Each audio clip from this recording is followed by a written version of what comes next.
We're going to start out our school improvement plans, and the first one up is our principal from Hacienda Elementary, Mrs. Carissa Hershkowitz. Hold your applause to Liam. It sounded like you were like, come on down. You did some walk-up music. I know. Yeah, that would make that way more exciting. Good evening, board members. So, okay, I forgot to rehearse how to use this thing. I always forget. So I'll be reviewing our school improvement plan. You have the in-depth copies, right? I forgot. I just figured the mic. This is hard for me. Okay. I do got an aim out of my forehead. I'm not sure. It's a trick if it's not turned on. Hold on. It's on button. Okay, there we go. So our school BHAG has remained the same, that we're really looking to be that model school in all areas. And I think that the district has used some of our protocols to share with others. And so at least within the district, we're rising to that occasion, right? So it's a good starting point. Demographic data, you see where our enrollment is, and we have dropped a bit from the previous year. And we've got one kindergarten class, which has 30 students in it. And we're managing very well. We've got a great paraprofessional in there. It does say that our free and reduced is at 66%, but that was, I forgot to adjust that. We are at 75%. Wow. So we are having some changes within the building. Our EL groups are growing, our special ed groups are growing, the final one is not growing. So we've definitely got some challenges, but what we do have is a really hard-working staff, and we have come together very cohesively, and even new staff, old staff, veteran staff, coming together and really focused on what it is that our students need. Looking at all of the data, right? So getting together, we did our comprehensive needs assessment. It was really exciting to have the new protocol from the state. They adjusted the process, thankfully, last year. So I would give that kudos to the state for, refining something to make lives easier. Of course, looking at our state data and our discipline data and our attendance data, all things that are areas that we really need to work on and focus upon. So when we're looking at our goals and getting into our math goals, initially we had put 5% as a growth goal, and I'm never about just touching the line. I dug into who the students are and some other data that we have and where the possibilities are. And I had to do some math of my own, and I thought, why not 18%? So it's a push, but I can stand behind that, and we got to strive for it, right? So our goal is to hit that for our 3rd, 4th, and 5th graders. Oops, I have pieces missing. You what? I couldn't hear that. Sorry. Shall I use my? You know what? Yeah. Carissa, I believe you're correct. I believe this is the old one, the original. The original. Can I grab my presentation that has my additional information? Yes. I'm sorry. She has some additional slides she had. I apologize. And Casey, that might have been my fault that I didn't send it over after we. Strategies, let me see if I can remember what was on the thing, has starts with professional development and making sure that we're supporting teachers and having solid knowledge in what they're teaching and how they're teaching. One of the great opportunities I'm super excited about for this school year is the professional learning community working with ASU coaches and with a specific focus on math. We had new math curriculum last year and believe that part of our drop is related to an implementation drop and just getting used to new curriculum. So I think we're a month in, 4 weeks into having these PLCs. Had very positive response from staff on how those meetings are going.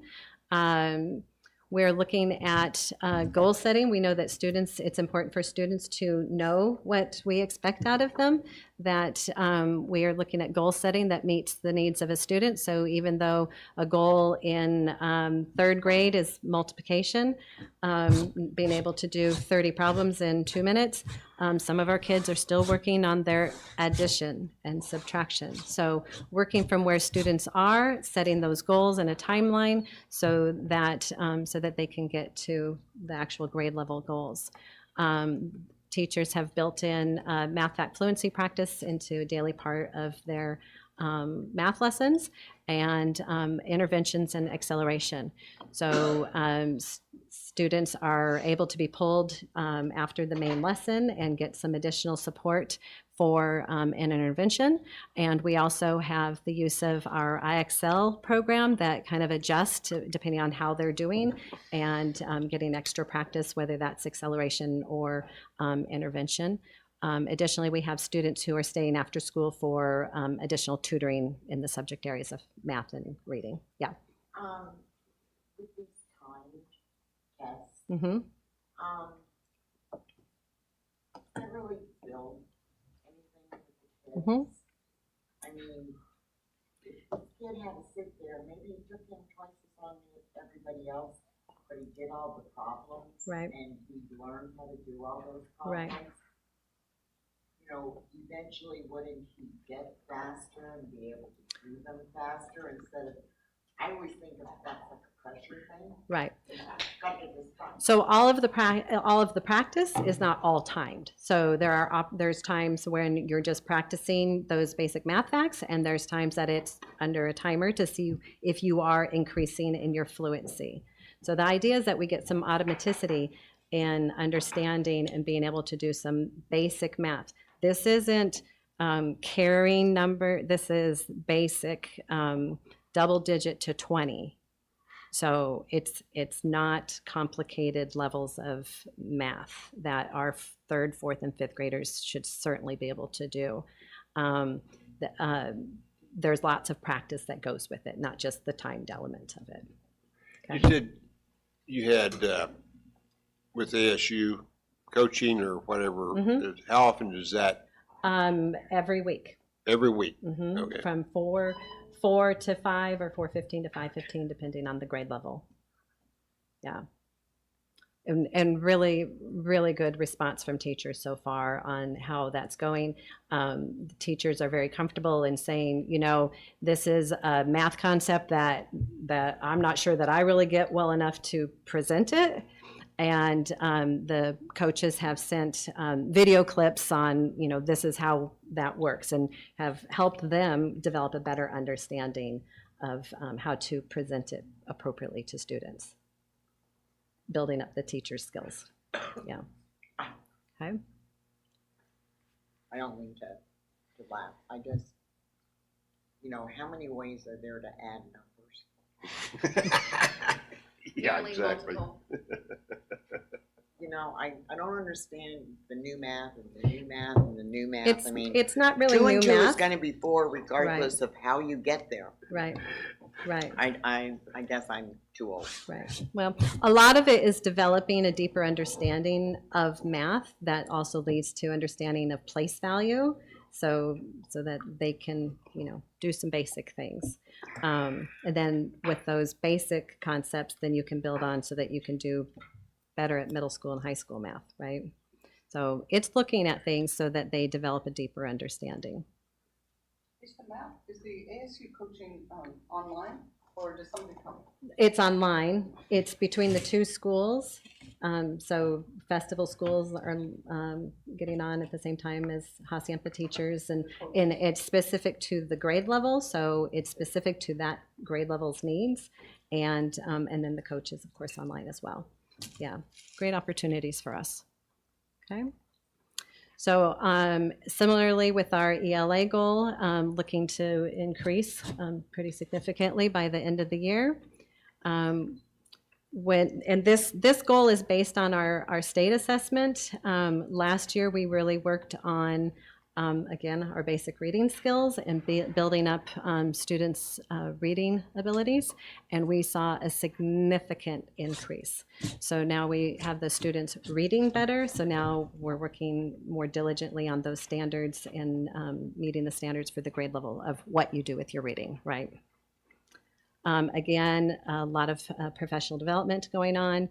Walk to read with a focus on those interventions and acceleration. And for those of you that aren't familiar with our walk to read time, it's a 45-minute time slot for each grade level. Our Title I teachers and our special education teachers, as well as our EL teacher, come together with the grade level, and students are dispersed based on their needs, and pretty much leaving with the classroom teacher. She should have your highest readers and extending the learning that way, versus on down to our students who need more resource for their reading support. They're in smaller groups and getting what they need. So during that 45-minute is all based on what students need for their reading success. Okay. We're working a lot on our writing, along with our math curriculum. Last year, we adopted the new writing curriculum, and we have already had some vertical conversations where from kindergarten to 5th grade, we're talking about, so what is expected from the kindergarten level of reading all the way to when they're leaving Hacienda, what do we expect students to be able to know and be able to do? 5-paragraph essay versus writing a basic sentence. So we're having those conversations, and we are also mapping out the writing genres and making sure that everybody is having an opportunity for practice in a research paper, a narrative paper, or opinion, and those sorts of things. So we are very purposeful in what we are practicing across the curriculum, and then daily writing practice across curriculum, just making sure that everybody understands that if you were writing for math, or you're writing for reading, whatever you're writing for, it should be in a complete sentence, and practice all the skills that we've got going on. Yes, I was going to ask, you don't have to show your work, but what factors went into coming up with your percentage? You said you had to do math to come up with increased numbers. I'm glad I don't have to show my math. I looked at what I may be known for having some data sheets. So I looked at how students did on our reading assessments versus how they did on our Galileo versus how they ended up doing on the state. And I broke it all down to what the likelihood of, if you passed Acadience reading, what's the likelihood that you passed the state reading test? If you then passed the Galileo, what's the likelihood of passing the state test, and just dug into all of that, and then looked at specific students that were kind of in that bubble range, that if we target very purposely, I believe they can make it. Okay, I was just, you said you said you had to do math and everything. I had to do math. Okay, what all went into this one? Okay. I like digging into that and really seeing where our expectations are for our students, and that it's realistic, and we've got some work to do, but yeah. And then looking at decreasing the number of office referrals. Again, that's that focus we have on if they're not in my office, then they should be in the classroom getting instruction, right? So if we're doing a really good job and focused on getting those behaviors under control and managed, and getting them back into the classroom. That's our goal. So we've done really well in that regard from our first year of implementation of with PBIS, and have reduced. I think our number last year was actually 50% from our baseline year. It was 66% in the first year, and then adjustments are made and new students come in, and then. But it's still 50% fewer referrals, which is amazing. Is this your third year with PBIS? This is our third year, yes. So we're, again, it's an ongoing professional development. We have a PBIS team that meets once per month. We'll go over the data from any classroom referrals, office referrals, determine, where our focus needs to be, and then we roll out, whether it's morning announcements or whatever it needs to be, that everybody is really focused on students will not interrupt the teacher when she's teaching, those sorts of things. So looking at the data we have and then identifying what it is that we need to really focus upon. We have a new online system, Swiss, and just kind of getting used to entering the information in there. So I don't have a whole lot to say on that one, other than it's been pretty easy to enter the information, and the graphs are really pretty. So maybe by principal board report time, I'll have something nice to show you guys that shows what we're doing with all of this information. Attendance. This is something that's near to my heart, because when I see kids that need to be at school every day, and then you're happy one day, like, yay, you're here, and then the next day, where were you yesterday? It's heartbreaking. I have a student who I've been working so hard with, and she's at 40% absences already. Like, it's heartbreaking. And what else can we possibly be doing? I'm not really sure. You have What's why that? Why is that? Just parents don't make her go, or? There's a whole gamut, because she's not my only one. Yeah. But we have slept through the alarm, missed the bus. I was really too tired this morning. It was a rough morning. It was a rough night, and that's if we get a phone call at all. Yeah. We've done, I so appreciate having an SRO now, and we've been able to do some home visits, and nobody answers the door. So it's very concerning, because obviously we can't teach them if they don't come to school. And there's nothing legally that can be done to have that child in school when they're not ill? There are the possibilities of truancy ticket citation, and that's a hard one to get to, a point to get to. We've been there in the past with other students. With ours right now, we're the ones that we really are focusing on probably are missing 1 day a week, so it's not consecutive days, where the ones that we've really pursued for citation have been like, we've made it 9 days and you finally came to school, kind of thing. So it's a tough situation. Yes. Understand And that. yeah. But parents, need to be responsible. And, even like you said, the kids that are out, missing 1 day a week. We only go 4. Maybe it's not every Monday or every Thursday, Right. maybe they mix it up, but it's still 1 Right. day a week. They're now down Right. to coming to school Right. 3 days a week. Right. And, when we look at the data, and you know how upset I get because I want to see more proficiency. Mhm. How do you get proficiency if you don't come to school? Exactly. I mean, I can't believe there's not a way to go to these parents and say, look, because I really think if they started getting some citations or fines or whatever, that child might end up back in school.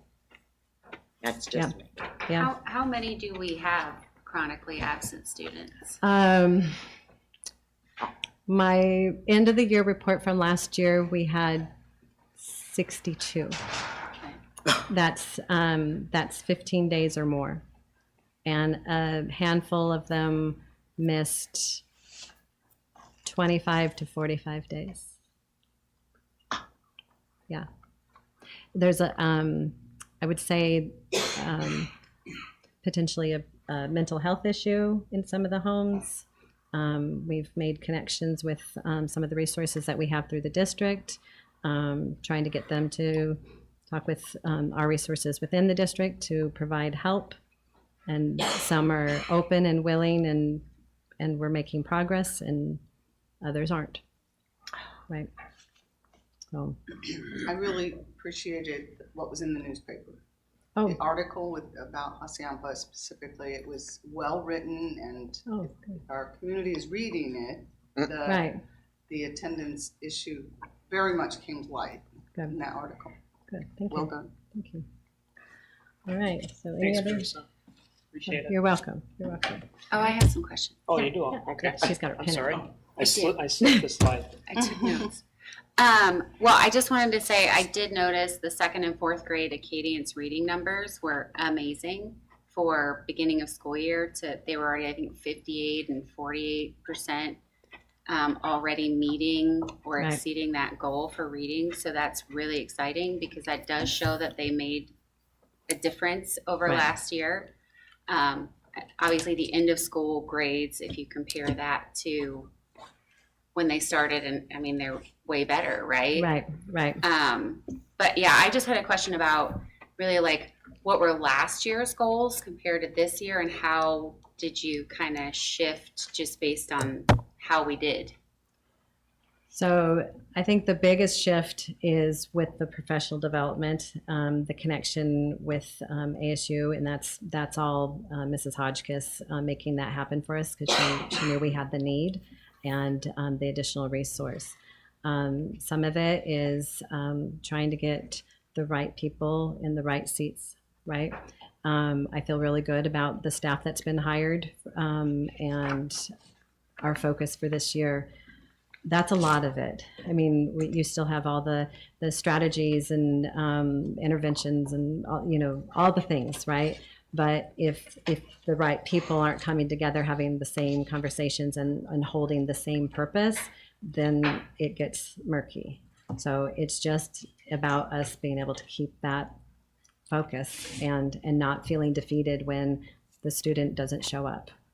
What are we going to do when they do show up? We're going to celebrate them and we're going to get the right tools in their hands as quickly as we can. And this is something maybe for us at the retreat to discuss, but how do we see sort of like, and I know you give us those board reports, but is there a way to look at where we are here today with a student improvement plan and do some sort of comparison mid-year with your board report where we can see kind of, are we improving, especially with the, obviously it's very difficult for the truancy students. Right. That's probably your hardest goal Right. to meet, right? Because Right. you don't have any control over that Right. really. But can we kind of see that sort of where are we going mid-year? Well, we're looking at a lot of data along the way as far as what that looks like in a report to you. That probably take a little more thinking about it. It's already on the principal's agenda Well, there for you go. It's on the the- leader agenda We'll for figure it tomorrow out. morning and then Alright. for next we week. go. Because if I may, the principal's reports are designed to give information that supports their progress and their goals. It's just not very specifically stated. When you see Right. Galileo, when you see the attendance reports, when you see the discipline reports. So we'll do a better job on the principal's reports in sharing progress specifically about these goals. So. Right. Well, and potentially looking at our predictor data. And I like That might be a numbers, so piece. you can share all your spreadsheets with me. Come visit me. I'll show you them. I'll nerd out on it. Okay. Awesome, All right. thank you. Thank you. Thanks, Carissa. All right, now we have Mr. Matthew Clark from Festival Foothills. Come on down. See, I did it. Good job. Good evening, everybody. How are you? Good, how are We're you? good, and how All are right, you? right on. There it is. All right, Festival Foothills School Improvement Plan for 24-25. And I need my turn with the clicker. Our vision and mission. This is the vision and mission that I inherited last year when I came, and we have decided to go with that for another school year. I still think that, generally speaking, it embodies what I want the school to be. And as you've seen already, if you're looking through my presentation, you'll see we're going to talk about that again a little bit later on. But ultimately cultivating lifelong learners who embrace challenges and strive for excellence. That's the piece that really, I think, embodies me just as a school leader as well. And then vision piece is, are we empowering our learners to grow and love learning and to strive for that excellence? Kind of a two-pronged piece there. Our BHAG is that we will have the staffing systems and programs to support classroom instruction, grade level reteach, and then below grade level intervention, tiers 1, 2, and 3. And we made real strong efforts this year with our master schedule to make sure that all those pieces got built in. And so I think we are definitely off to a good start on this for sure. Contributors to our plan, much like Carissa's, our staff, we also completed a comprehensive needs assessment last year where we all worked together in professional development to discuss that. Our shared leadership team and our site council, which includes many of the same people that Carissa's did in particular, all were contributors to this. Our demographics there, as you can see, enrollment just a tick down, and that number I feel like is in motion all the time. Somebody's coming, somebody's going. So there are those. Our achievement goals for this year, starting with math. By the end of the school year, we want to meet the state average proficiency level in all of our subgroups. That was just something, as we examined the data last year, that we just felt a real need. I think we kind of gravitated to that, and we think that can just help our school performance overall in a variety of different ways. And so we are going to focus on that in particular.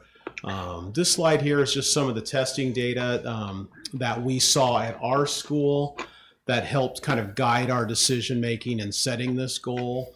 And we saw some drops with some of our grade levels. We saw a little bit of growth in some of our other ones.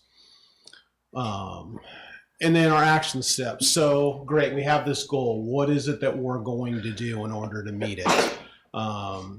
First off, student-specific goals and building time for our math skills in our PLCs. That's the work that we're doing right now, is really examining individual student data and where those needs are, and then how can that drive how we make kids together, how we use our various times that we've built into our schedule to work with those students. As I said already, we did build enrichment into our schedule, and we made sure to have that included. So that time, it wasn't just something we talked about, it's actually there, and we're planning for it on a daily basis.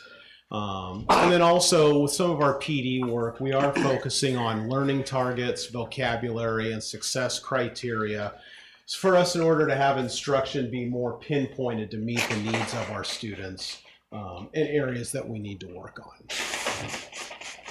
on. Our ELA goal for the year is we want to move 3% or more with our 4th and 8th grade students in particular who scored below mastery last school year, and get them to the at or near mastery category in the ELA category of writing and language in particular.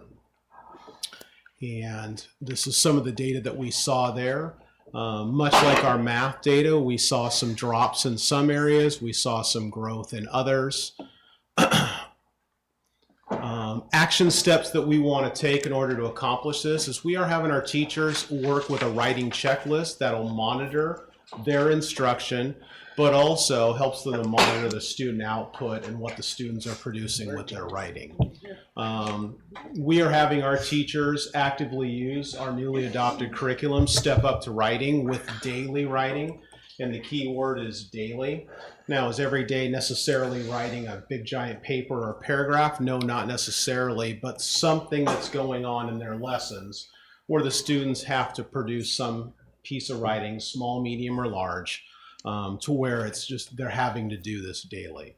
Our professional development time certainly is having a focus with this and working with our teachers to continue to refine how we instruct students with writing using that curriculum. And also working to provide time where we can analyze student writing and score their writing.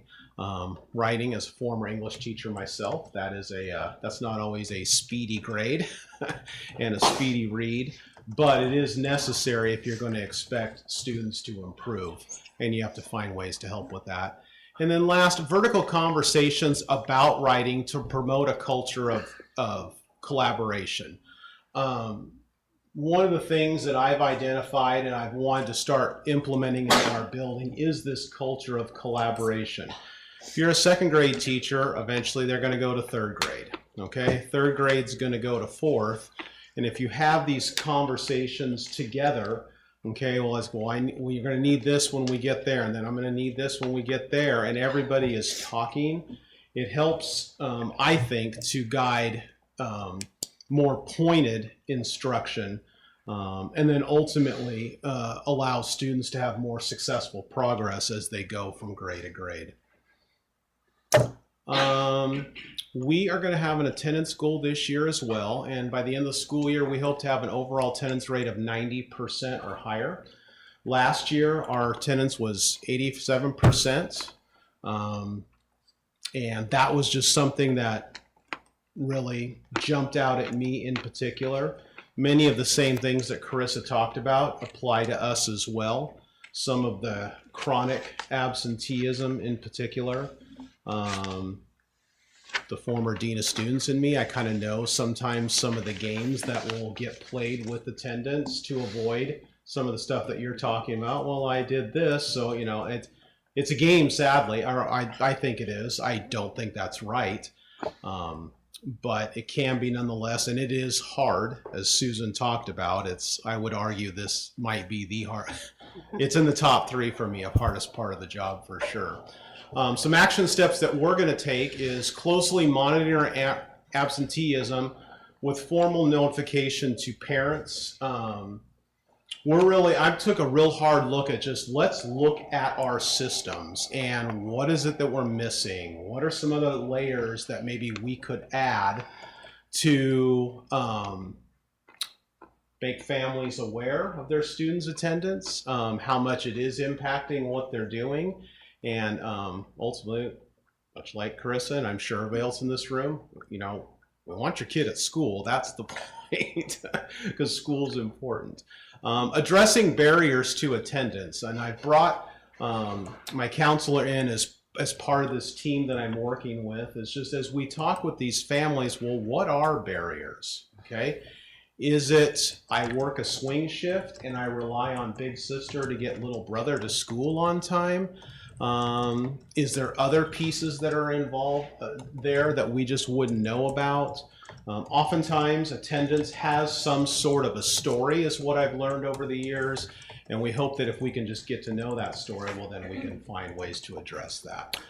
Celebrating attendance for the entire school, and actually this would kind of apply to our ELA and math goal a little bit as well, but just making a bigger deal in our school culture of, hey, we're doing blank with attendance, we're doing great, or hey, we just had these gains from benchmark 1 to benchmark 2, or that sort of thing. I do believe that kids, staff, and parents, I think when they see good things and they see growth, that can kind of be self-motivating, it can kind of be contagious. And so we're trying to make a more pointed effort to celebrate stuff as we improve.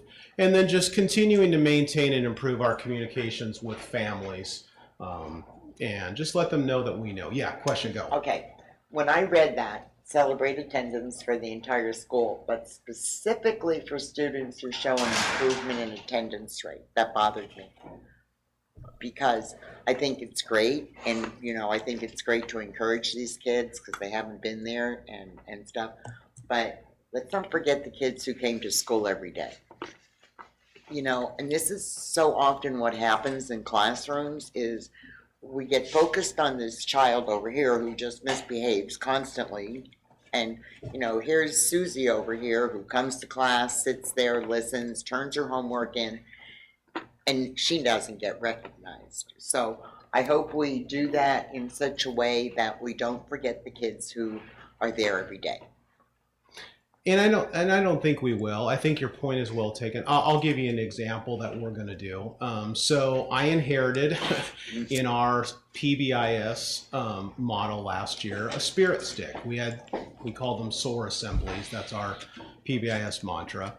And that was just for the most spirited class. Well, one of the things that we want to do is we're going to have that now become more of an attendance stick. And they're about to learn this next Thursday because we're going to have our first assembly. And that's just where it's the group effort and you get the attendance stick because your class had 94% attendance this month or whatever the percentage is. Right. And that's just one small example, but I would agree. It's like, hey, there are those kids that are doing exactly what you're saying. Right. It's like, well, let's not forget about them too. Yeah, so that's just important to me because good kids seem to get overlooked. No, they can sometimes. I don't disagree with that. All right. You mentioned the parents in this.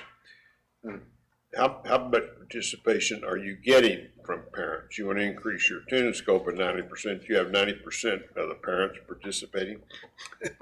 I don't have a number for you right now. I'm just saying, but in general, I mean, is it like a majority of the parents are there, you know, that you're getting to talk to, or is it like, meh? Oh, I'm following. No, I would say it's definitely a majority. There's enough parents that we have trouble getting a hold of and communicating with to notice, but I wouldn't call that the majority. Okay. Because if they're not doing it, you know that if the kids are chronic, they're not going to do anything either. So. Yeah, and that's where I talk about the barriers to attendance. Mm-hmm. That's a big common barrier. Carissa talked a little bit about it, and we have the same advantage. We also have an SRO now and home visits and being able to, sometimes you have to go meet the family where they're at in order to address the situation. And we didn't really have that till the end of the school year last year, and now we have it full time. And I'm hoping that will help too. Sometimes it's easy just to ignore an email or not pick up a phone call. Right. But when somebody's actually at the front door knocking on the door, a little bit tougher to ignore that one. One other goal that we're going to do is by the end of the school year this year, we are going to revise and clarify our school vision and mission statements to reflect our current values, goals, and aspirations in our community. And that's a year-long process. There is a lot of stakeholder input that goes into that. That's not something you just do in a couple of weeks. But just kind of in tracking the last time that was done, this seems like a good time to do it now. Honestly, a lot of this motivation for me started with just kind of being a listener to people who have been in the community for a while, maybe are aware how things have changed, that sort of stuff, learning the staff now that I'm on year 2. And while I don't think what we're doing is currently out of alignment with how we feel, I think there can be a revision process to that. And well, let's just make sure this is a good time to do that. And so we have begun that process. Some action steps we're going to do is we've already started with our shared leadership team to get this ball rolling. But ultimately throughout the year, our general process is going to be collect feedback from all of our stakeholders on current goals, values, and aspirations. Ultimately then have a segment of these teams draft a mission and a vision to get us started, okay, focusing on our continuous improvement efforts. Once we have those drafts, provide those samples back out to the stakeholders for their consideration. And then ultimately by the end of this, we'll be able to present a final mission and vision of our school that we'll use for 25-26 going forward. And this is kind of part of our mantra, Falcons soar everywhere, and we are definitely trying to do that. And I will take any questions at this point. I have a question and a comment. The first one is redoing mission vision is, I've been through that process. Second, to accreditation process, that is a tremendous undertaking. So kudos to you and your staff for doing that. And you're right, a year-long process, and it's amazing. I think accreditation is the only thing that's probably even harder and longer. But, I have a question about your ELA goal. How did we arrive at the 3%? The 3% ultimately, we took our total number of students and taken into account like where they were at, whether it's minimally proficient or highly proficient, and then wanting something that was realistic. Because I think one of the things that our building needs to see all the way around is success and actually achieving something. Not that we don't achieve stuff on a daily basis, but sometimes, like if you had put 15% out there, I think it's ambitious. I think everybody would have knocked themselves out to try and achieve that. But what happens if it only ended up being 8? Let me ask it a different way. It says 3% or more in 4th to 8th grade of the students who scored below mastery. That's how many students is that? The 3%.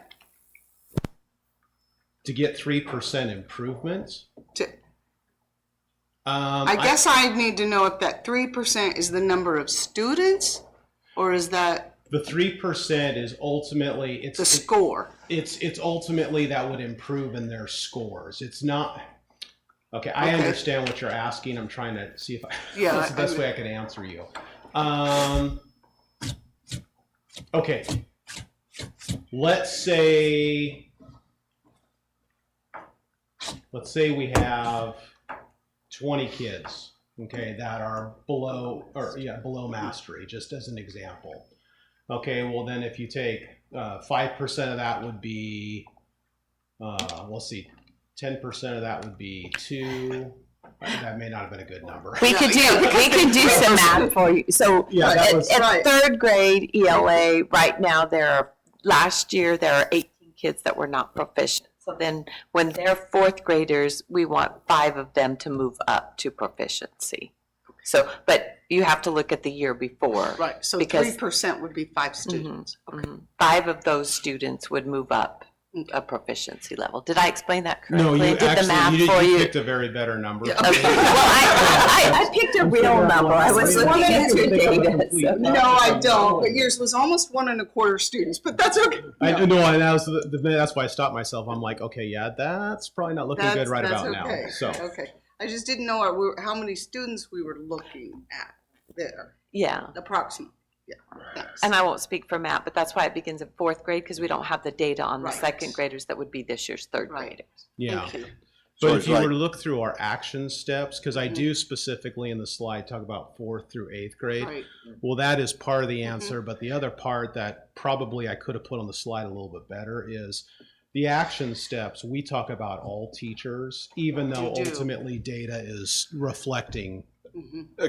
Just to get to that 3%, are you looking at last year's 3rd through 7th numbers that are now 4th for the through goal? 8th? We're going to be looking at the 4th through 8th, which I had on the slide. Right. When we ultimately look at everybody, yes. Okay, but so well, I guess what I'm saying is it student for student or grade, grade for grade? In other words, you're looking at 4th through 8th. Yeah. He's looking at actual students. Yeah. 3rd graders to 4th grade. Last year? Yes. So the ones that are 3 through 7 last year are now 4 through 8 this year. So that group is what you're looking at. Okay. Yes. Get your number. Okay. Thank you. I got you. So 18 last year. We good? Anybody else? All right. Okay. Thank you, Matt. Thank you. Thanks.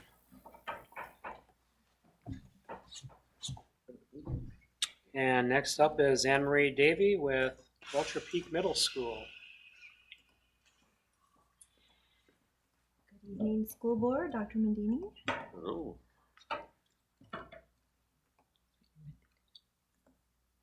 All right, so here is our school improvement plan. And so the BHAG that we have has been there since I got there. And so every year we're like, do we still want to aim for that? And I know it seems that you're like, oh my gosh, you have a lot of work to do.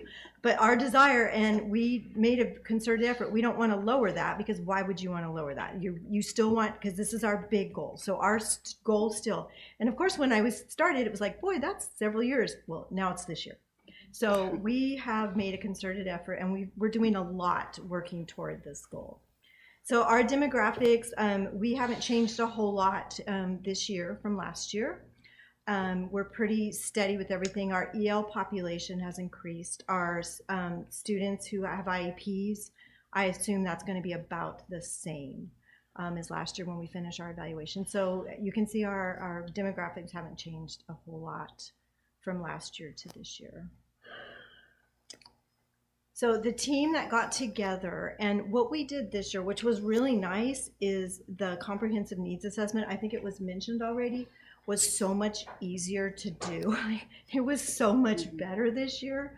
And I had my entire staff working on it, and we put it all together. But we also got the leadership team, which is my team for my school, but my site council. So my site council includes parents, staff, and students.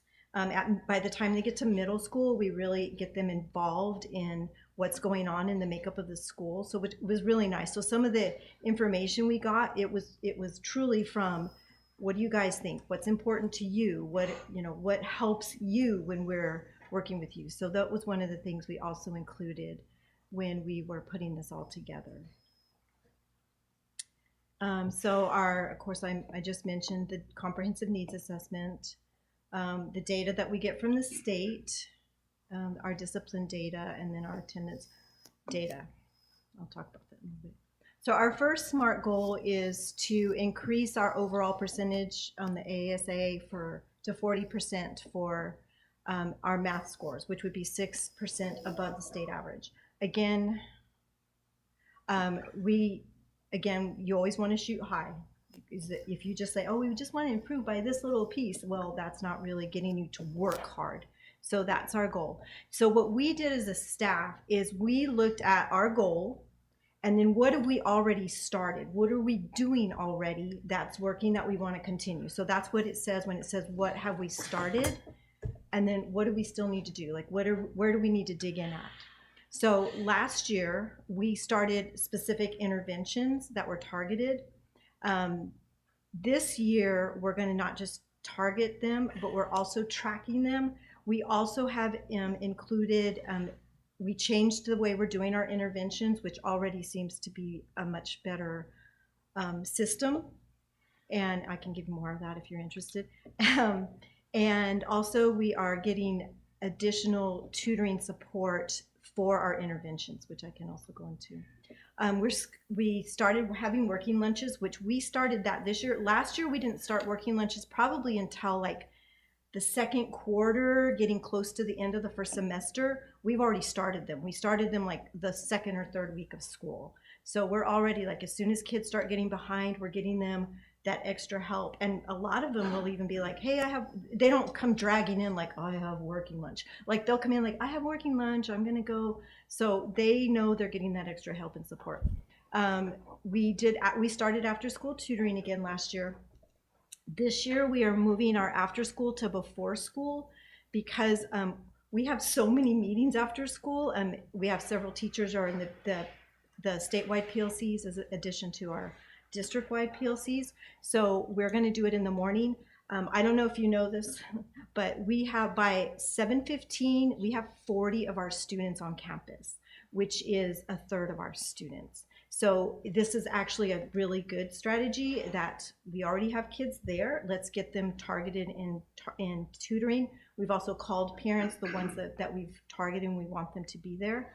So we're doing that in the morning, and that should start this week. Last year we got the new curriculum, which we're still working on. The nice thing about year 2 in a curriculum is that, hey, here's what we got last year, here's the improvements, here's the supplemental materials I'm going to use. So that's been really good. That last year was a little bumpy just because anytime something's new, but we're working on that. Keeping our instructional coach was very instrumental. We're very excited that we still have her. our engagement strategies we started last year that we're working on again this year. We have the students graph their own data so they can also track their own what's going on. Test competitions, having the last year it was our dean of students, this year it's me, taking the test with the kids and then giving them personal goals. Then the things that we're working on for this year for that is, again, having the students tracking them and how they're doing with their interventions. We're using the cross-curricular vocabulary, which I think was mentioned earlier from somebody else, is we can't just say in math we're going to work on this vocabulary, and ELA we're crossing it. Even our PE teacher is doing vocabulary that we are using in all of our areas. Increasing the rigor, which I just mentioned, like we're going to keep our goals high. We adjusted our intervention. It seems to be, like I said, working much better. And I really like our Project Momentum, our representative, however we want to call him. He's actually started coming more this year, and we crosswalked our goals for promo with our goals for our improvement plan and made sure that they all meet and work together so that those goals support these goals. And I guess this will probably apply to all of them.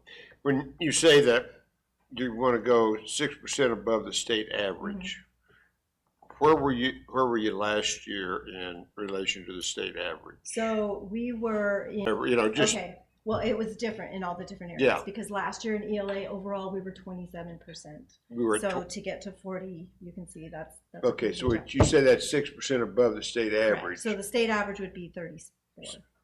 Okay, so okay, 34. All right. Okay. So this, like in math, 6% above at 40. Yeah, So our 34 was their average, and math was what last year? 27. Yeah, our math was. No, our math was 14. Our math was much lower. Yes. Okay. We have a long way to go with math. Okay. Okay. Yep. You got a lot to do. We have a lot to do. Yeah, we are not. Yeah, we are not walking around like, oh, everything's great. Yeah, we know we have a lot of work to do. I don't know that you want me to go through all of this because the goal, you just said for ELA is 45%, 5% above the state average. So we're doing a lot of the same things for ELA as we are for math. So I don't want to walk you through all of that again. I do appreciate that. If you have any questions about that. The one big thing is the step up to writing. Is we just did a campus-wide writing prompt that all of the teachers grade. So that way we all know what it is, what are the tenets of it, how to grade it, how to measure it, and also how to incorporate it into all the classes. So that's something that we are doing as well. And our third one is to increase instructional time by effectively implementing the 3 tiers. We've been really concentrating on tier 1. This year we're really concentrating on tier 2 and 3. PBIS, this is our 3rd year PBIS, and what I really like about that, there's not one, well, unless they're new to us, but all of the students at our school don't know any other way. That's what it's been done at Vulture Peak since they got there. Because I know the first year you have a little pushback and a lot like, why are we doing this? And the second year, this year the kids don't know anything different. Like every kid there, this is what we do when we're at Vulture Peak, which has made a huge difference. What we started, again, we're still using our tickets, common vocabulary, we're re-emphasizing that. Meeting schedule for the year, we've already set everything up. We pre-planned, like we had our entire year sketched out in the spring of last year. So we already had that done. All of our expectations and teaching the kids, and we're revisiting that on a regular basis. We are doing additional training with our staff. We did get the new forms, and I think Carissa mentioned that, or I can't remember who, but the Swiss system, which is really nice because we can see our data, and you guys will be able to see it all across campuses, which will be a lot easier for everybody to see. Making sure all the components are in place. We are doing home visits. We've already started doing that, and we're just planning we're really trying, again, it's all about the positive. What are we seeing? And you mentioned that, I think, Sandy, about how we're always focusing on the kids that struggle. And that is one of that's interesting you said that, because it's a conversation that we've had with our staff, is you can't just focus on the kids that have struggled and now they're doing better. We want to catch all of the kids that are making good choices. And so we are we think about that. We consider that. And all the kids should be getting tickets, all of them. When you say you do it home visits, who is physically going? It's usually our school counselor, and our SRO also goes. Okay. So those are generally who's going. And we've already started doing that. So that is pretty much everything. I didn't have an attendance goal, even though I thought I should have put an attendance goal, because that's actually something we're really working on very hard. But do you guys have any questions for anything? I do. Well, I just want to say, obviously, proficiency was low Yes. for testing at the end of last year, but you did have an increase in grade 6 ELA and grade 7 ELA, which is great. But I love your goals. I think you have to strive for exceeding the state standard, because otherwise, how are you going to get there? So I'm excited to see how it goes this year, because I know there obviously was improvement. There was change from last year, and that makes a difference. We're very pleased. We're having a good year. Any other questions? Well, thanks, Anne Marie. Okay, Appreciate it. thank you. I appreciate you having me. All right, next we've got Mr. Mark Gorman from the Wickenburg High School.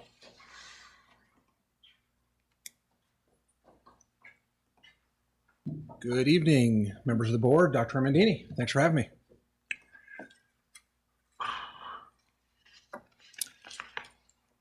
All right, I'm going to share the Wickenburg High School plan. You can see here it's Wickenburg High School and Wickenburg Virtual, and I am principal over both, but Ms. Peterson is coordinator there, and I'm going to have her come up and present the Wickenburg Virtual piece after I walk through the high school. So we'll pause after the high school presentation and let you ask any questions that you might have, or along the way ask those, and then do the same with WV after that presentation on her behalf.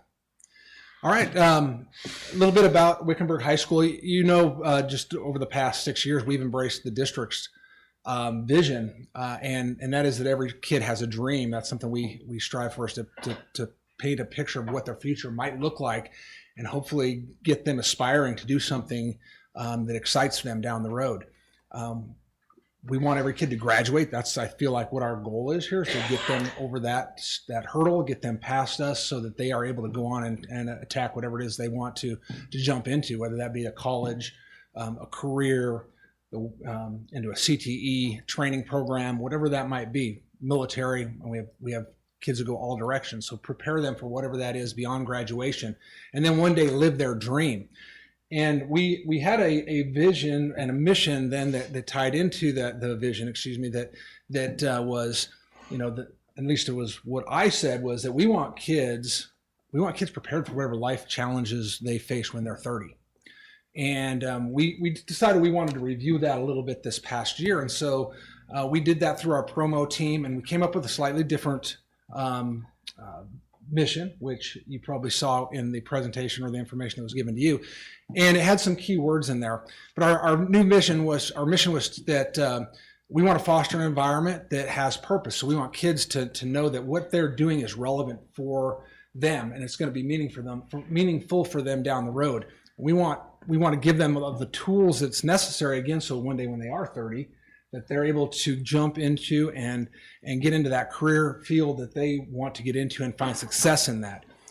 We want their educational experiences to be again, something that's meaningful, that is exciting, and again, empowers them to one day then make those choices to be able to get into and be prepared for whatever that career is down the road.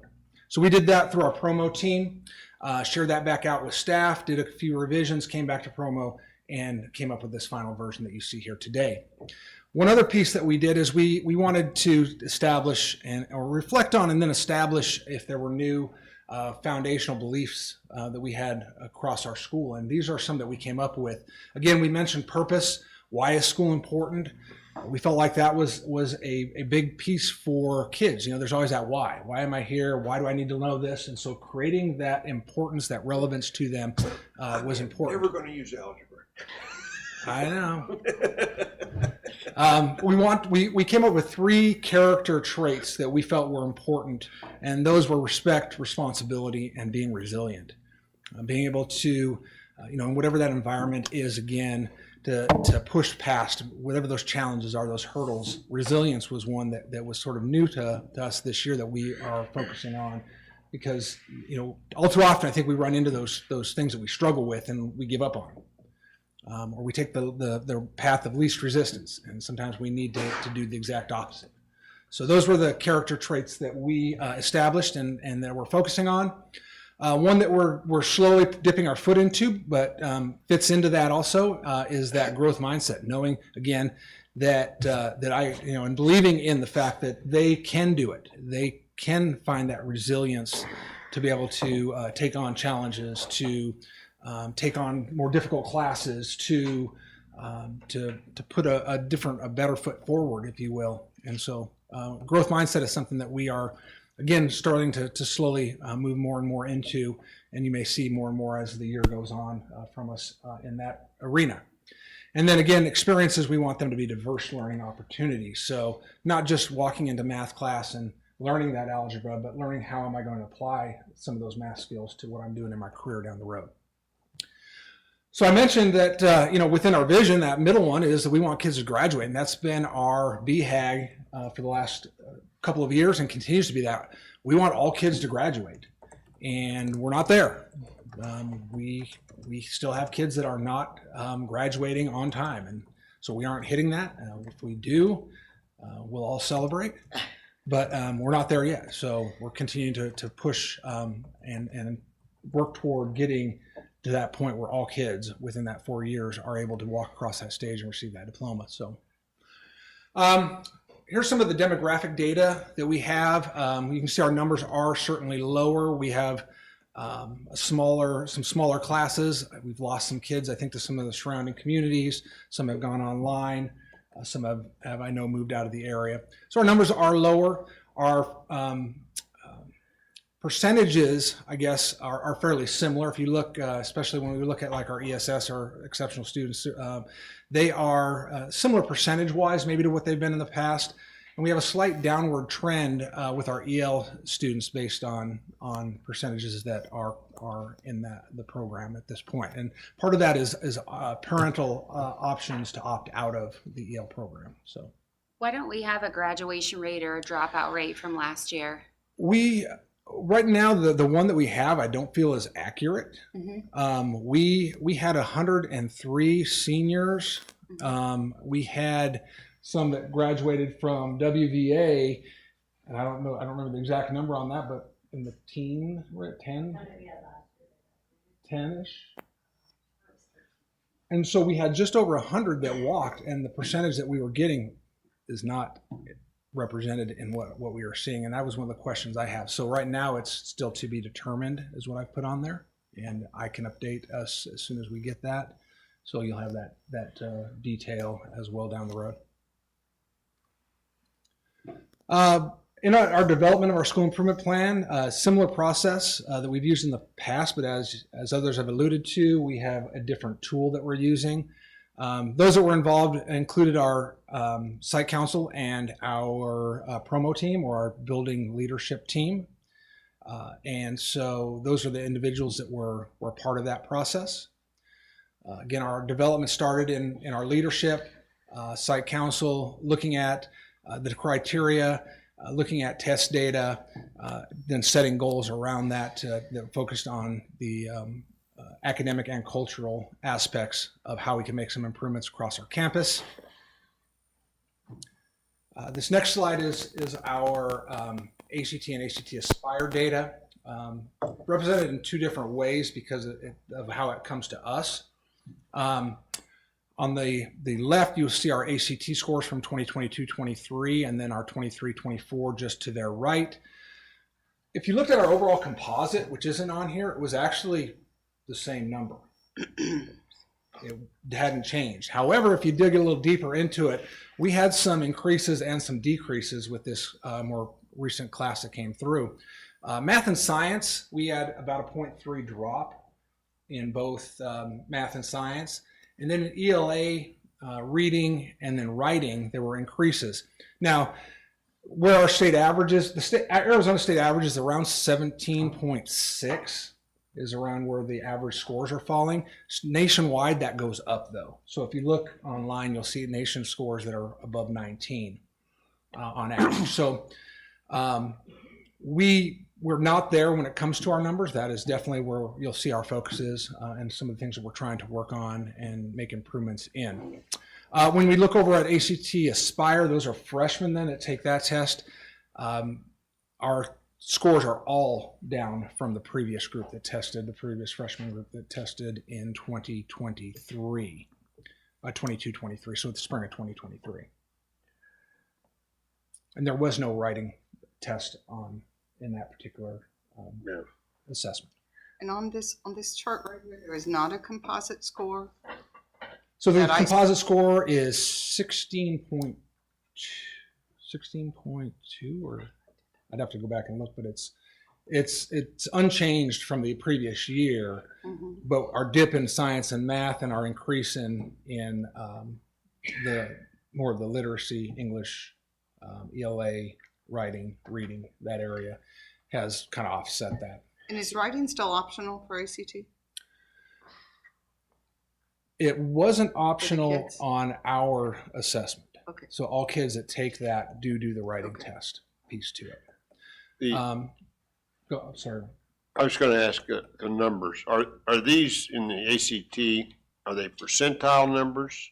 Or? Those are those are values. So, and what they've done is they've taken all 115 kids that tested, yep. And then they've got an average. Okay. Because I know the ACT used to, when you got the score, it was a percentile based upon, in other words, like the 16.6, whatever ELA, 16 on ELA was a percentile. So there are 84% of the nation is above you. Right. No, I don't, and I don't have that particular number for it. Yeah, I don't think that's on the ACT. That's not that way.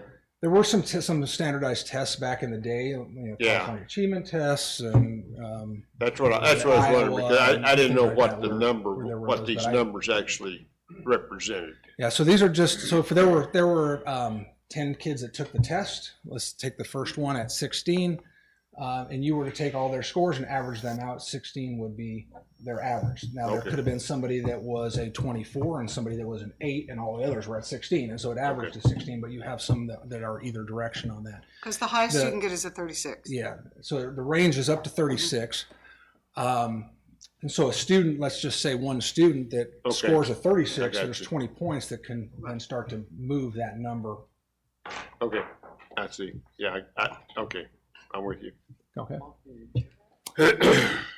So based on that, and let me go back and highlight one thing. One of the strengths that I felt like that came from what we did here is Step Up to Writing was something we implemented last year, and we took a hard look at that, not just in our ELA classes, but across all of our classes. We had staff that were trained in all content areas. It was a focal point in science, social studies, in the elective classes, CTEs. And so that was the one thing that we sort of had a common thread through our content, and was something that in our PLC meetings we would come back to and look at. And that 6.1 that is up from 5.6 last year, that's not on that 36-point scale, by the way. There's a different scale that, I don't want to give you a number because I'd be off on that, but it's a little bit higher than what we're seeing here anyway. That particular number is actually just below the state average. So I think the state average there was 6.2. So that jump that we made there, I attest to the work that our teachers are putting in, writing into all content areas and all courses. And that's something that we are definitely continuing to do this year. And as you'll see as we get into some of the action steps that we're taking this year, how that may fit in. So Our goal in both ELA and math is to be at or above state averages on the ACT Aspire and ACT test this next spring. So both goals are very, very similar, again, at or above that state average. Some of the work that we are doing, we're continuing with those PLC meetings that are in science, social studies, CTE, elective courses, focusing again on not just their content, but writing within their content. ELA is focused on that as well, but they're constantly embedding that practice into what they're doing. That's natural for them to use those strategies and use the techniques and, you know, see those that are happening in their classroom. It's a little bit out of, like a fish out of water, a little bit, if you will, when we have some of our other content areas and the teachers teaching students how to write. And so we trained those teachers earlier this fall, again with Step Up to Writing, as we had some new ones. So we had about a 2-hour refresher on that. But that's a focus in those PLC meetings. The exception to that is math, because we want math teachers focusing really on that math content. We have targeted intervention that we're working in. So twice a week, we have 36-minute, we call it advisory, but during that time, they're doing Step Up to Writing in English and all those other areas except for math. And in math, they have 70 students during this 4-week cycle that are getting pulled out. They go to one of the 4 teachers, and they're getting specific instruction that are either helping to build competency with a current standard, or there might be a gap that student has, and they're trying to, again, go back and reteach something that maybe they are lacking that's causing them to not find success. I have a question, just back a slide. Why is this 9th and 11th grade? Because those are the 2 tested areas. So juniors and freshmen test. Freshmen are ACT, Aspire, and juniors are ACT. And so we don't have that state test for sophomores and for seniors. So are our goals though still working with sophomores because they're going to be tested as juniors? Yes. So all students that are in advisory classes are when they're there are getting that ELA intervention, particularly in Step Up to Writing. Those that get pulled, and we aren't pulling seniors for math intervention, but we're pulling freshmen, sophomores, and juniors. So we have algebra, geometry, and algebra 2 intervention classes that are What built into that. designates getting pulled for intervention? Identified by the math PLC. So they'll look at what they're currently working on, which students are struggling with that. They divide up based on what that need is, identify who those students are. So we just started, last week was our first week of the second cycle. So the week before that in PLCs, they identified who they were, communicated that out to staff. Then those kids that are in those ELA, science, the other advisory sections go to them, and then for 4 weeks they're going to those interventions, and then that cycle starts over again, and they'll re-identify who those students are. Now some may remain for multiple cycles. So what are the other kids doing in advisory? They have Step Up to Writing lessons. They have, we do weekly grade reflection. So they go in and look at where their grades are, where they're doing well, where they're not doing well, and they have a weekly summary that they can, again, reflect on where they're at. During some of those advisories, they've got ECAP, so it just depends on what is Step Up to Writing? What is it? Yeah. It is our writing curriculum, I guess you could say. It's a particular strategy on how kids take either break down texts to take information and rewrite it, or take information and put it on paper, plan for it, and then write from that. So essentially they have mini lessons that they will come into, and they will, the English department creates them, and they come in, and the teachers then in those advisory classes are instructing or directing and sort of helping them to integrate that within their advisory So, classes. but if we have a student who's not struggling with writing or English, but is in this advisory class, there's really not a lot for them. Well, necessarily. I mean, I think I see where you're going with Yeah. that, but I've been writing a long time, and I think I write pretty well, but I can always get better at it. And so I think everybody, that's something that everyone can work on, is how do I become better at, or go deeper with, or become more creative with. And so that's the focus then as they begin to develop paragraphs or write short summaries or essays, that they work on continuing to develop where they are as a writer. And is that just And once, that's is that why once, we've once a week? Is that how often that happens? twice, Twice a week. Okay. Wednesday and Thursday. Any other questions on that? I'm just curious, because you said, you don't do seniors. If a senior is, say, struggling with something that might prevent him from, graduating, Mm-hmm. what do you do with that one? So seniors that are struggling still have advisory.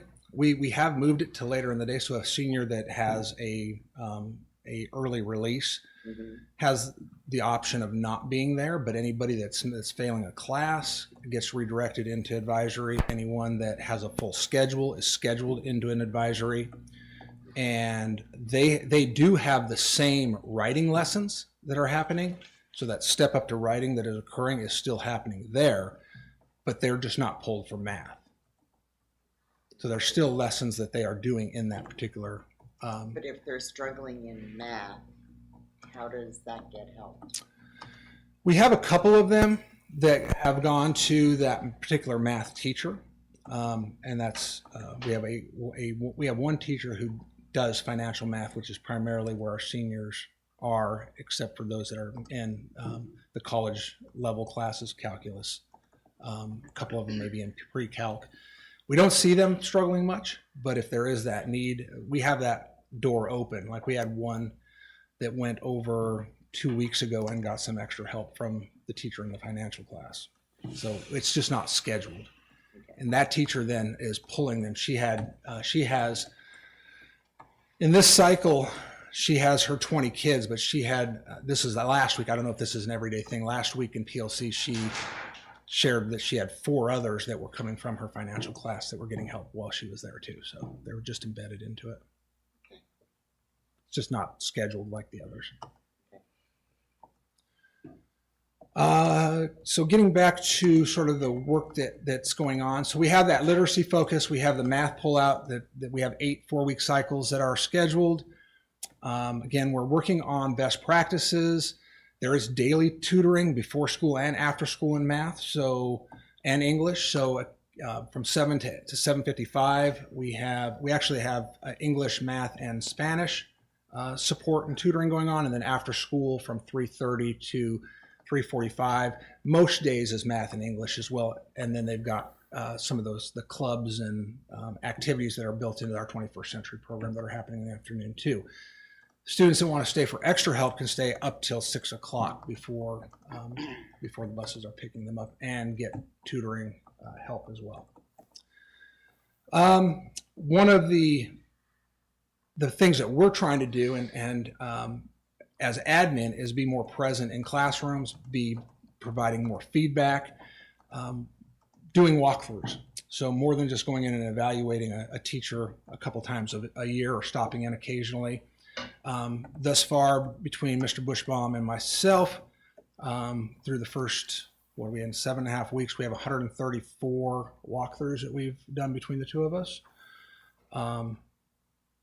We're hoping to keep up that pace. Things do come up, and we're starting to get more into actual evaluations now.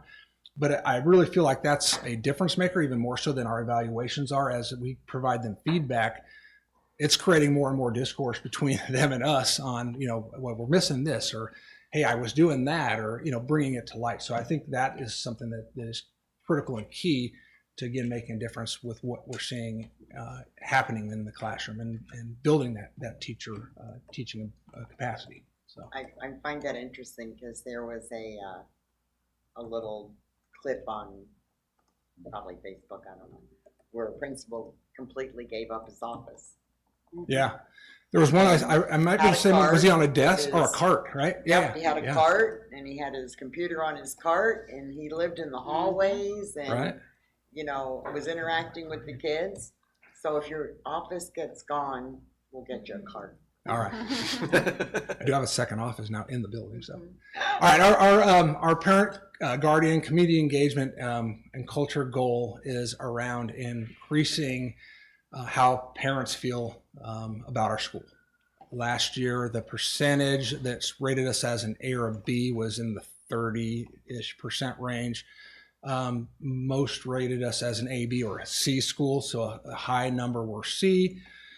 We're trying to move those C's to B's, and so our goal is 70%, and that's really based on where evaluations are. I mean, our evaluation is that 70% of our parents feel good with where their students are attending school, and so we're shooting for that as our school-wide goal. And it may be a bit ambitious, but I feel like there's some things that we're doing that will help with that. I also feel like if we can get more people to complete the survey, we'll start to get a better picture too of you know, what's happening and how they feel. So some of the things that we're trying to do is create more events for our students, our parents, and our staff. We're doing that with students. Some of them are in the works through 21st Century for parents. One example of that is if you jump down a couple of bullets, is the coffee with the principal and the assistant principal. So once a month we have that, and the second one is coming up this next Thursday. We had, I think, four or so that came out to our first one. And so we're happy to have them. It was exciting to have people that we can talk with and get feedback from. So it's created a good avenue for that exchange of information. How do they know these are happening? So they are communicated out through Wrangler News. Trying to think of all the different ways, but we've sent them out several times in different ways, but primarily it's going out through our email and communication blasts that are going out, you know, monthly anyway. We do have different ways. Again, we have Wrangler News, monthly communication from our counseling department. There's in-between updates that we send out the same way using SMORE. We have lunch with the principal and athletic director. We're trying to celebrate our staff and students. We have the staff member of the week, or the teacher of the week, staff member of the month. We're doing perfect attendance awards for kids and staff members at the end of each quarter. And then we're working in honor roll, which will be something we'll do by semester, which is disappeared some time ago, and we're going to try to bring that back and acknowledge kids that are doing well by semester, as well as then our academic awards, which we're going to continue to do. And that's what I have for WHS. Any other questions that you might have for me? We're good. Okay, then I'll invite Colleen to come up and she'll talk some about WDA, and I'll stay up here in case there's, at least in the front, in case there's some questions. Good evening. So, last year we switched to a block model for how we were going to have our students complete their courses in grades 9 through 12. And everything that I'm sharing is grades 9 through 12 because our 4th through 8th grade population number is so small. Like last year we were at 10, and that was the highest number we had since COVID. Right now we're at 4. And so it's really hard to set goals and create data, look at data from such a small population. So everything I'm looking at is at the high school level. And so we switched to the block schedule last year for our core courses and our elective courses. And that's where these goals came from. In math, I looked at the percentage of classes that were passed because we were seeing a high failure rate when they were not on the block schedule. So in switching to the block schedule, did our pass rate increase? And if so, by what? And can we grow from that? And so last year, our math passing percentage increased by 5%. Total number of courses offered, total number of courses passed. And so we increased by 5, and I was excited about that. The one piece that we struggled with was Algebra 1. Our 9th grade students taking Algebra 1 1 out of 6 students passed that the first block, and that was really challenging to accept. And so Dr. Remendini and Mark and I met, and we talked about that and what can we look at that with those 9th grade students taking Algebra 1. And so we shifted that course now to where it's on a semester format because they need more time to process those concepts. And so excluding Algebra 1, we're still continuing with the block. And this year we have 4 students taking Algebra 1, and currently they're all passing, so that's exciting so far. And so all my data is in small, I mean, I'm looking at 4 kids for information, and so it gets nitty gritty when you're just talking about a couple of students. So we're looking for success and changes that can be achieved through that success. And so our teachers are in constant communication with our students. We have a new program assistant. Her name's Mrs. Morales. She drives up from Peoria every day, and she's been with us 3 weeks, and she already knows all of our kids' names, and she's already called all the parents. And so she's just jumped right in with helping with that. In addition to that, in monitoring to see if we can increase by 5% and more, the students did diagnostic tests, and then based on those scores, if they scored 2 grade levels or lower, they've been assigned intervention through Edgenuity. Edgenuity provides it, but they've been assigned intervention. So some students who are in 9th grade are also doing 5th grade intervention lessons on math because that's where they scored on those diagnostic tests. And so that's tied to their advisory grade, and it's tied to you can't take your final until you've completed these intervention lessons because you don't have the skills that you really need from the data that we're looking at. And so we set that for our math goal, and so far, tentatively, we're doing all right with that. And then our English, same 5%. Last year, we increased our passing percentage in our English classes by 7% overall. And so this year, I set it at 5 because I thought 7 was a great jump for us, but I don't know that we could sustain that in the sense that I was like, is 7 an anomaly, or are we going to do better than that? So I kept it at 5. I'd love to shoot beyond 5, but we set it at 5. Again, with our students, or excuse me, with our teachers and our staff, monitoring, and then also the intervention lessons, same thing. If they score 2 grade levels or below on those diagnostic tests, then they're having to do reading intervention. And I actually talked with a mom she's a reading specialist in Colorado. She just retired, and her son scored really low on reading, and she says he's always struggled with it. And then he was in 5th grade when COVID hit, and so that was the bubble that he just lost those skills at. And that's not uncommon. I think in all of the schools they're seeing that. And so those are challenges that we're overcoming. And he's hating having to do these reintervention lessons, but mom's on board and supporting it because she understands the value of filling in some of those gaps. So we did 7% increase last year. We're shooting for 5% increase this year on our ELA passing percentage. And I am freezing. So if you hear chatter and stuttering, I'm freezing. So I'm wearing a sweater. Yeah. And so those were our 2 academic curriculum goals. Before you move on. Yes, sorry. No, that's okay. Mine is just a very simple and curious question. How long is that school year? How long is our school year? That one. Oh, to 45. Hey, we got ways to go. 21 years to get up to 5%. I think we can do that. Do you think we can do that? I think so. If I'm here, then we got a problem. I should be on retirement, but Oh, Chloe, remind me what concurrent students are. okay. Yes, and that's a good question. I'm going to come back to that with our next slide. It's going to tie in with the next slide. So, maybe. Whoops, sorry. Let's go back here. So, in looking at our data and our student population, as we've continued to go down year by year, it's caused me to really focus and look at student needs, individual student needs.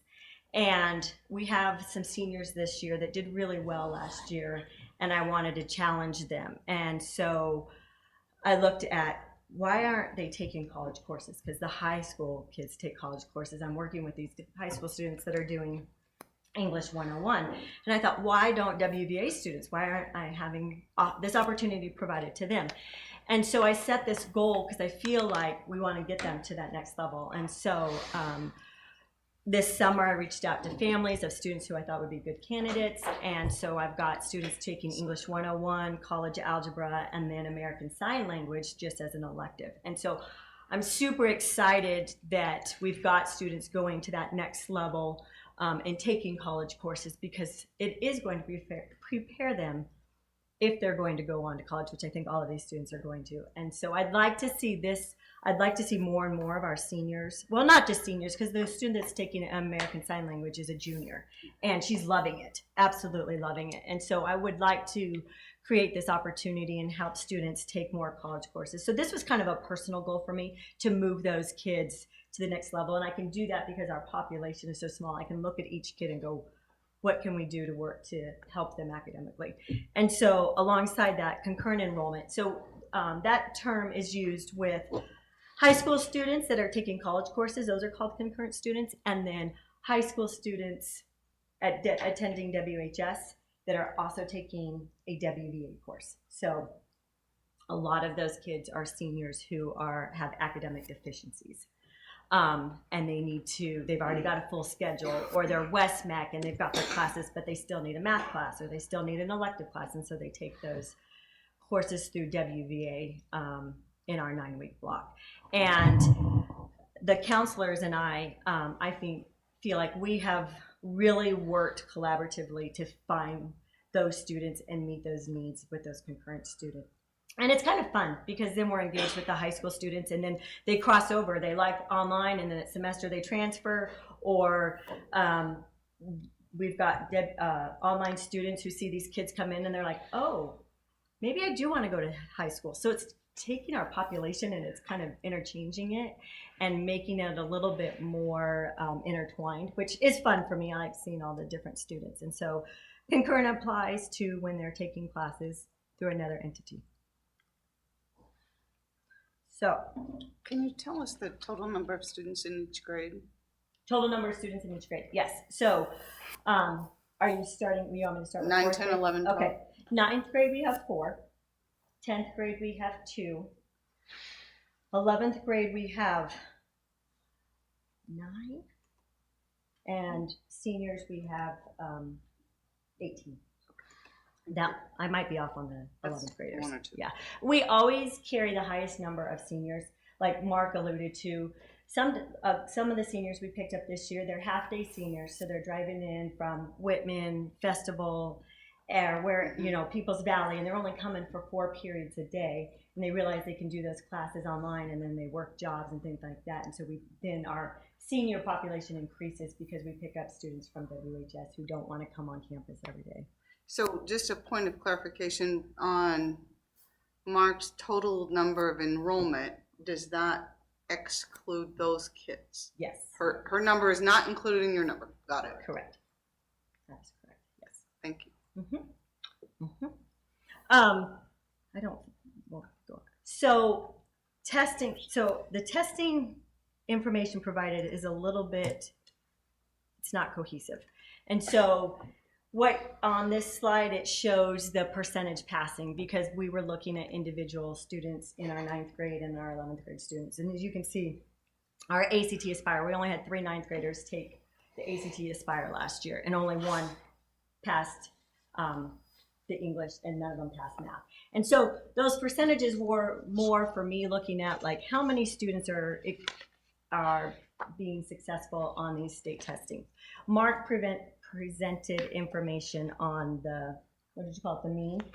And so we had growth in our students in moving our mean score. In ELA, we went from a 13.8 to a 15.3. So we moved 2 points in our mean in ELA, and our math went from a 14.4 to a 15.8. So our math improved.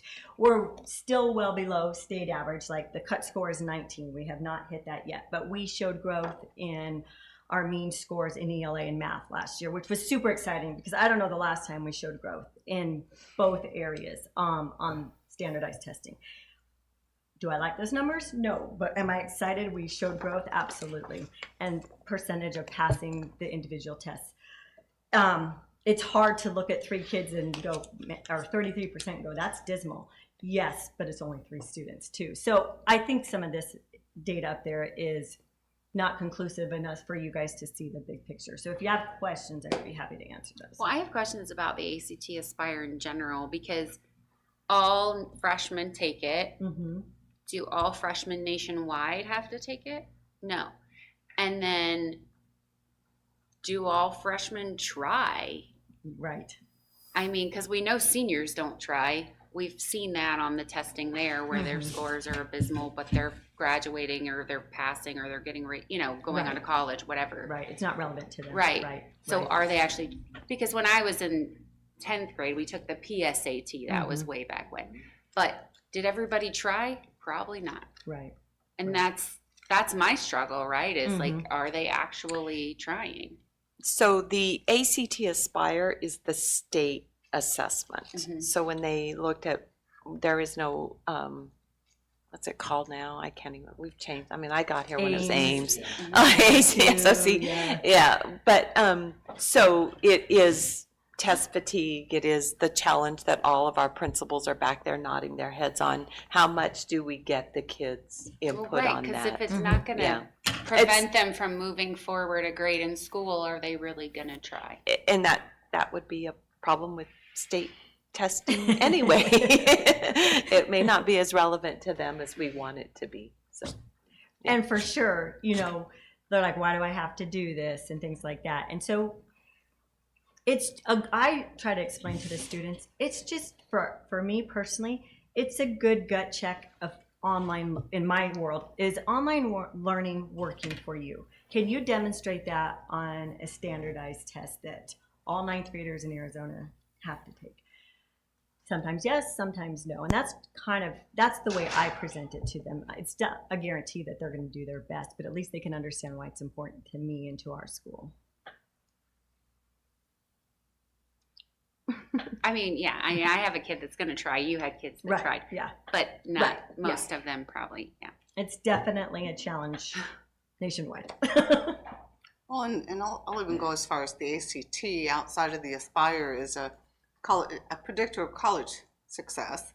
It's not a predictor of graduation from high school success. Right, but all And- Arizona students have to take it, but not all states have all students taking And it. then this is the first time taking it, where sometimes your seniors are going to keep taking it to get a different score, but it certainly has a lot of questions on it that some of them don't even reach the curriculum until their senior year. So. Yes. Hey, my question, Yes, ma'am. Colleen's going, I almost made Hey, I'm starting to warm up standing up here, so we're good. Dance around. I guess, here we go again. I know I sound like a broken record, but how does a child get to 10th grade and can't do 5th grade now? See, that bothers me to no end. I mean, is it because the parents don't want to keep their kid back, or we don't want to show that a student wasn't successful that year, or what? I mean, Well, a lot of kids, I COVID just don't year get it. just moved forward, right? Like we said, your grade is your grade, even though the school year wasn't over, and they moved on. That's what the entire country did. So, There's a lot of factors, Nobody gets to fail anymore. and until they get older and fail. right, yeah. And where did they go to school? Are they transplants to our school district? And there's so many factors that go into that question. Like, I don't think there's a conclusive answer.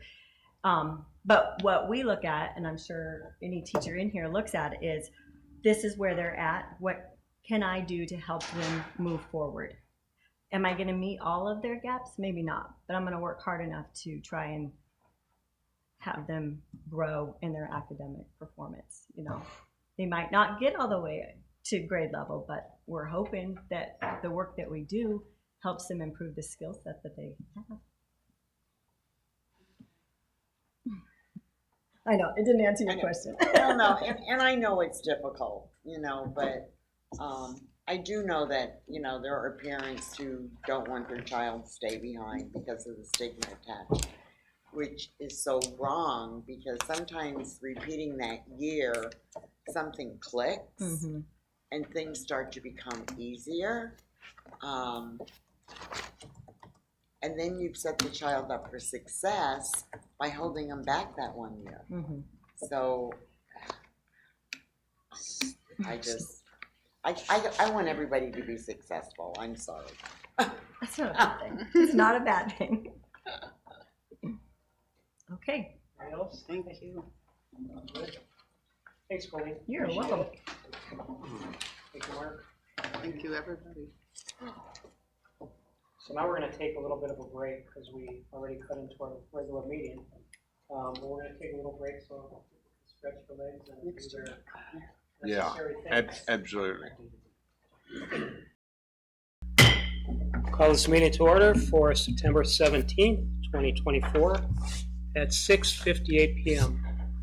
If you'll join me with the Pledge of Allegiance, please.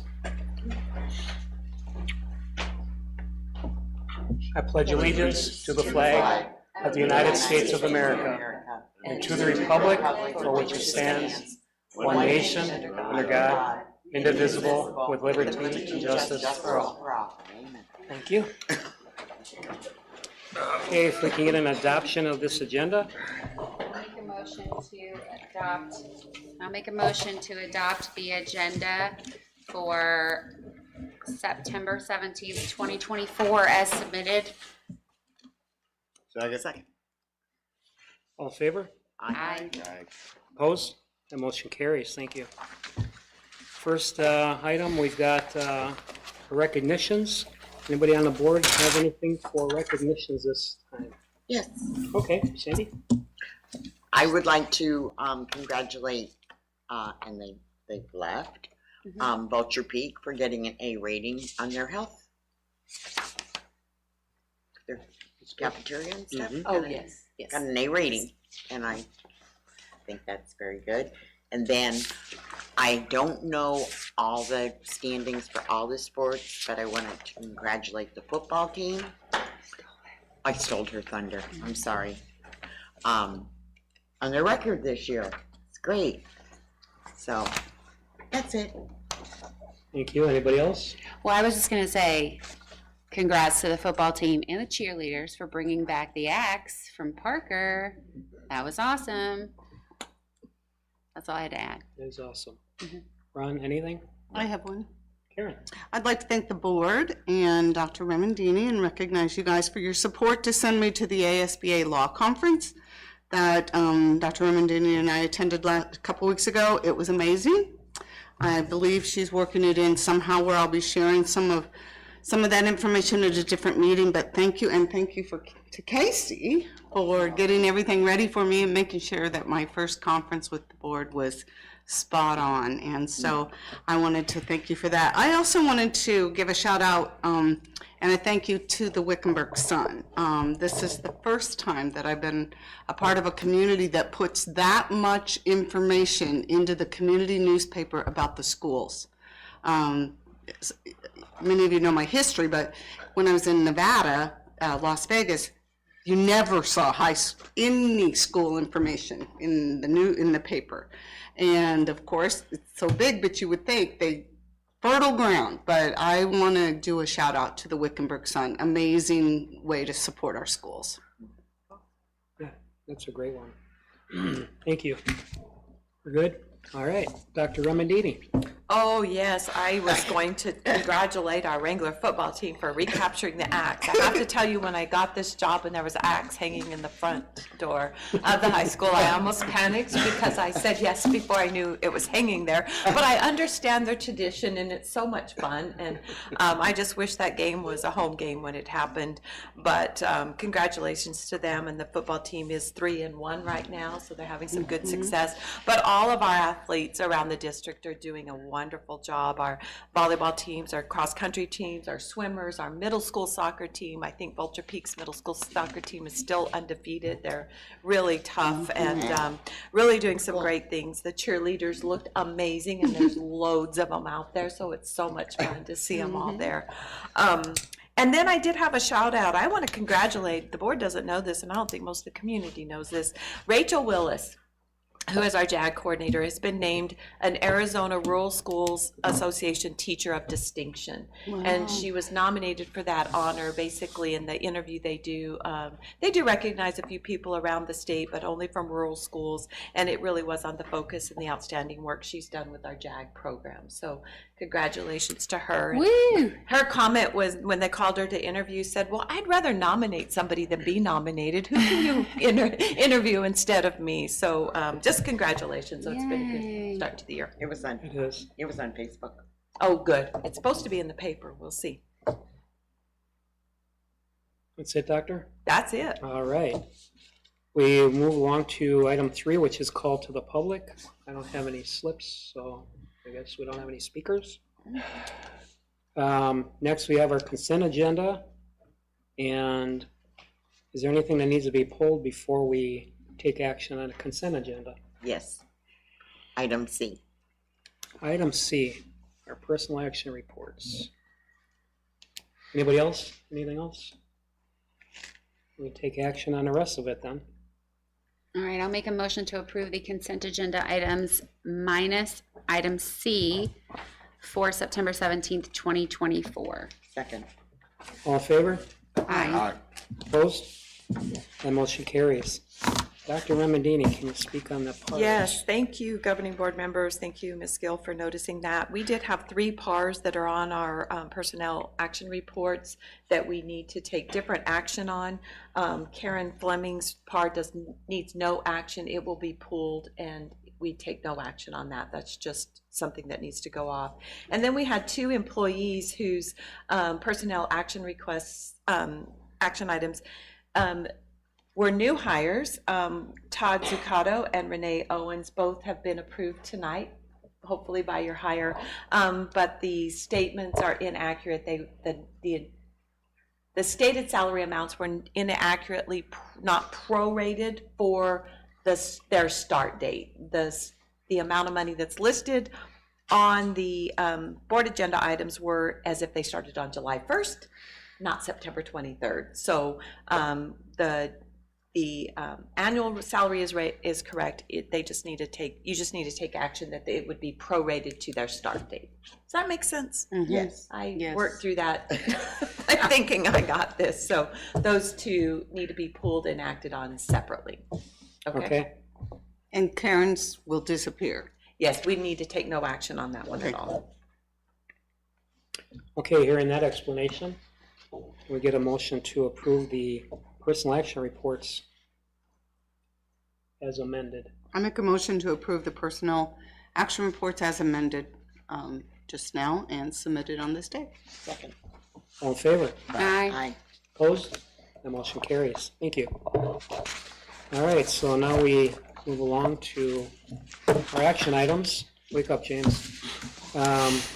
First action report, or action item is our approval of the financial reports presented by our Executive Director of Business Services, Mr. James Scott. Thank you, Mr. President, board members. We do have in front of you the August business report. We did have 6 unique purchases over $10,000.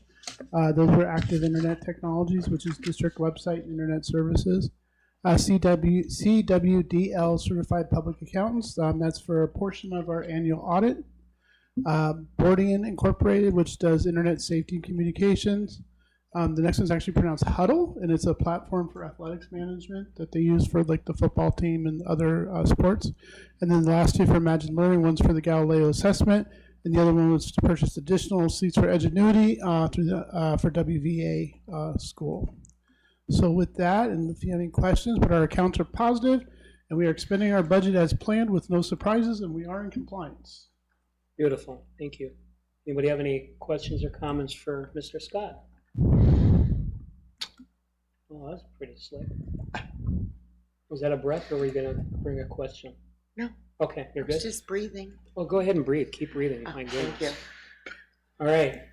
How about, I just wanted to mention before we take action on it, I love this format Okay, I'm glad to hear that, because we did change it. So because I can understand this. Okay. Okay. This one, so that means it's really Basic.